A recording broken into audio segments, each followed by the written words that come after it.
On my call because somebody else should have priority. I'm not a mold expert. Yeah. All right, we're gonna turn it over to Todd and let him get started so he can do his little dog and pony show. Awesome. And Yeah, well, thank you, Jim. I'm gonna keep it very informal. I'm gonna sit down if you don't care, or I'll probably stand up both. You can sit. I'm from Peerless. I've been with Peerless for about 15 years. I'm the vice president of the company. We work here out of Decatur and also Springfield. We have an office, so we travel for about an hour radius of both Springfield and Decatur. We have about 60 employees, have a dry cleaners and carpet cleaning also. We do mold remediation.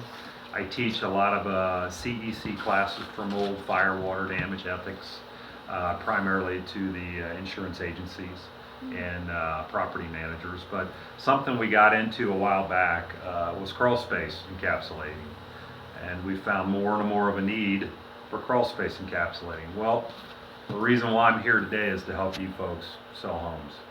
Not to tell you how great we are or how bad we are, but what happens when you get out to try to make a sale and you find out what stops you from making that sale or purchase. So interesting enough, this has been one thing that's came up, and we've got a ton of phone calls in the last 3 months because of all the water damages back in July. And it just seems like we've probably got 5 or 6 calls on this stuff from here to Bloomington and south as far as Effingham, basically by word of mouth.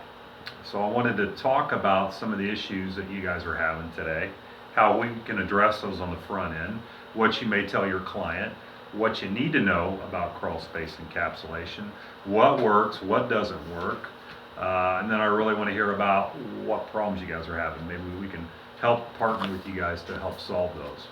So I've got a couple brochures, one about Peerless, one about encapsulations there, but we'll get going. So couple things. Well, what is crawl space encapsulation? It's basically a vapor barrier. Most homes that you see have some type of barrier downstairs, a piece of plastic. It's called visqueen. It comes in different mils, and that means thicknesses. The thicker it is, the better opportunity that you're not going to have moisture problems. In Illinois, in central Illinois, we know we have a lot of crazy weather. You could have a microburst rain and get 3-4 inches of water like we did in Paris and Danville. When it rains like that, sometimes that moisture or that water gets on top of that visqueen, and it doesn't do any good. Then you have puddles of water setting in that crawl space. No big deal, right? Because we're upstairs and the crawl space is downstairs. It is when you go sell your house. It's not going to maybe bother you today or breathing in your immune system. It could if you have allergies or you have somebody with a compromised immune system, cancer, going through radiation, HIV, whatever it may be.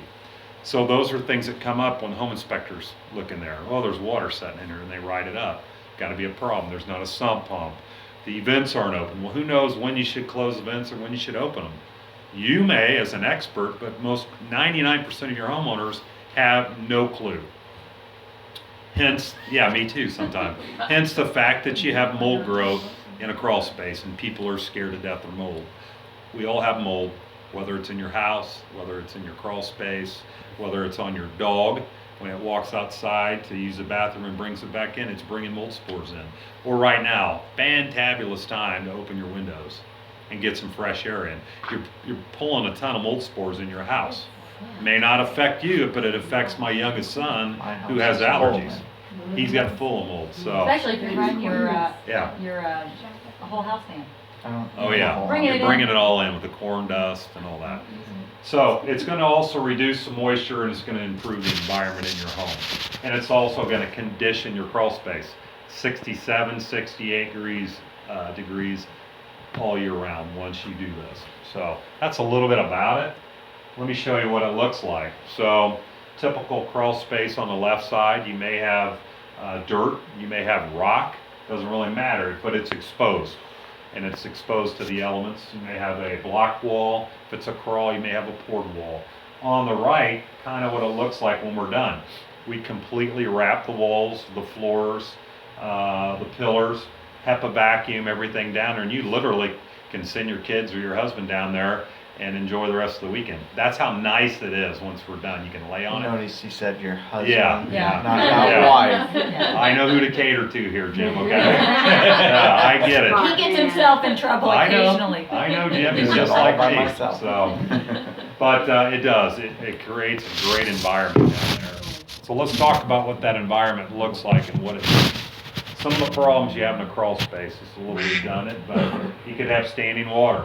You could have odor issues. Sometimes you get into a home, you smell that musty odor and you say, oh my God, I got a ton of mold. They probably don't have any more mold than you do or anyone else. It's just maybe that air is not circulating properly. They may have some standing water. They may have a little bit of mold down there, like we all do. I promise you, everybody that has a crawl space has mold in it. You're gonna lose some energy. Once you do get this conditioned, those pipes stay a little warmer or a little cooler. So if you're trying to run hot water from one end of the house to the other end of the house in an unconditioned crawl space, it takes a little time. That means you're using water. So it will control that. Also, it'll reduce the heating in your home. It'll reduce the opportunity for insects because you're controlling the environment, and you're going to get rid of some of the cold floors that you may have. So there's a lot of things that are going on. So it's going to help once you encapsulate it. As you can see, that's a photo, we just did one there. It's going to stay cleaner, it's going to be healthier air. Sometimes you're pulling that crawl space HVAC system, you're pulling that wet air, believe it or not, upstairs. I see it a lot still. And you are pulling potentially mold spores or nasty air upstairs. It's going to reduce the opportunity for frozen pipes. It's going to reduce the energy bills 15 to 25%. And it's going to be usable space. Now you can use that area to store boxes, so on and so forth. So, first thing we do, we try to determine where the source is, where the problem is. A lot of the homes we get into with crawl spaces don't have a sump pump system. Highly recommend that. And we try to find the lowest spot, okay? Whether it's on the left side, in the middle, wherever, we will put a sump in if the customer wants that. And then we will, at that point, we will take that sump and tie it in to maybe a 4-inch line. So we'll actually dig in there and get that moisture just like you do on the outside of your house going to one side. Water will look for the least path of resistance. So if we can find that least path of resistance, put it in a sump and pump it out, that's going to help reduce that moisture problem. So, and then once we put that in, we'll put in the walls. We'll cut the walls ahead of time, so we'll measure it. We'll take a laser, we'll laser it all out, and we'll figure out how far the walls will go from floor to ceiling. Then we do about an 18 to 24 inch overlay onto the floor, and then we'll put the walls in. Now, there's different types of flooring you can put in. And it's like an option. It's like the silver, bronze, gold package, okay? Thicker poly on the floor, more of an opportunity, or less of an opportunity for rocks, things to poke through it. Because if you do, you're gonna have water, it's still gonna get in this place.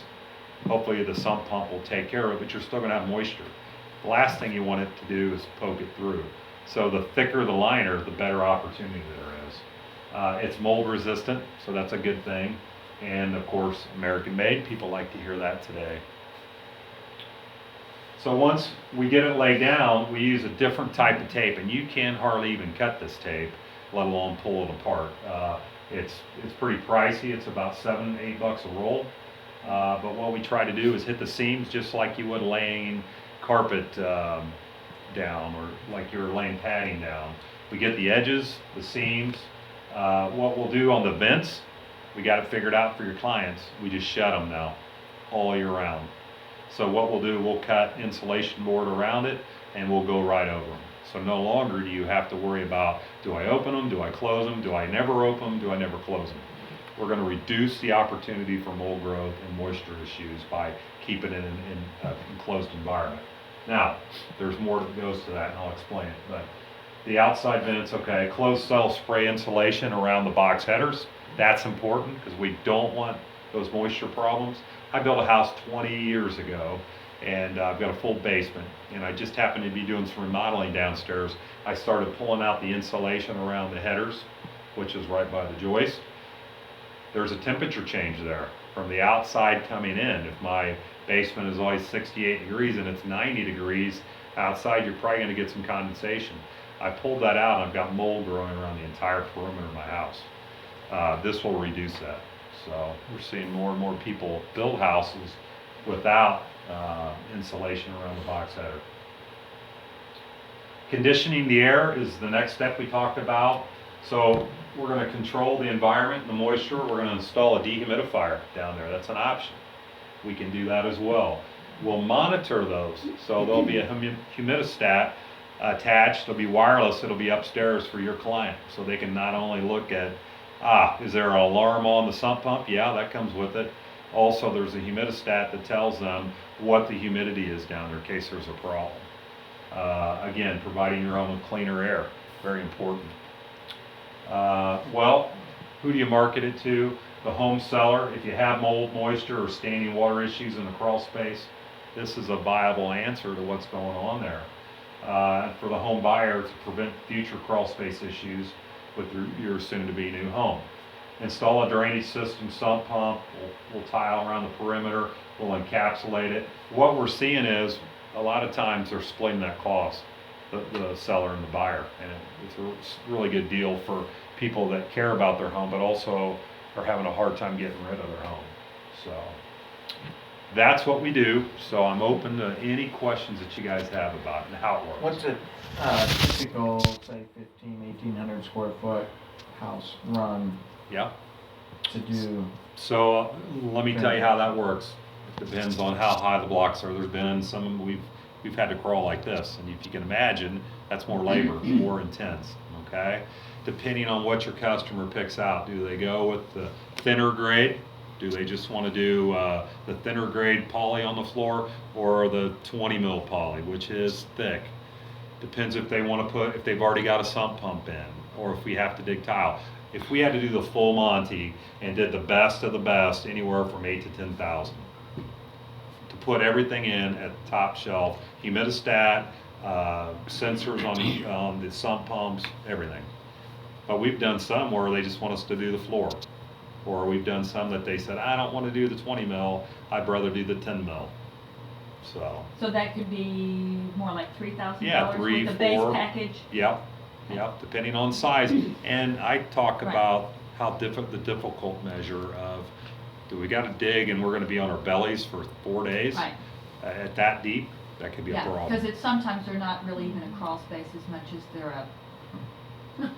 Yeah, they're not even really. Yeah, exactly. Those are the ones you send your wife to? No, not my wife. No. I'll ask somebody else. Yeah, small children. But you know, here's what we're doing, just to get her name out. We're giving free estimates. So if you have a client you really feel comfortable about, and you think it's don't just go out and shop me. But if you think, hey, this could maybe sell the house, we want to partner with you, and we'll come out and give them an estimate and talk about the benefits, talk to them and you, and maybe the person on the other end that's trying to buy it. Oh, no, it's absolutely beneficial, and you can walk into a lot of homes and know on that ranch style home when you're crossing the threshold that, by the way that it smells, that you have moisture. I just got a house out at Southside Country Club, same thing, and I'm like, wow. And they were petrified, the buyers, that it was not moldy. I go, it's not any worse than anyone else's.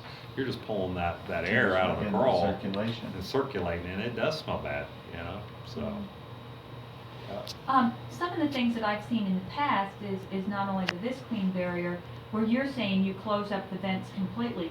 I've known of other situations where they've actually put a fan in the crawl space, and so it kind of like draws circulation. Well, yeah, one's on one end and one's on the other, and it draws.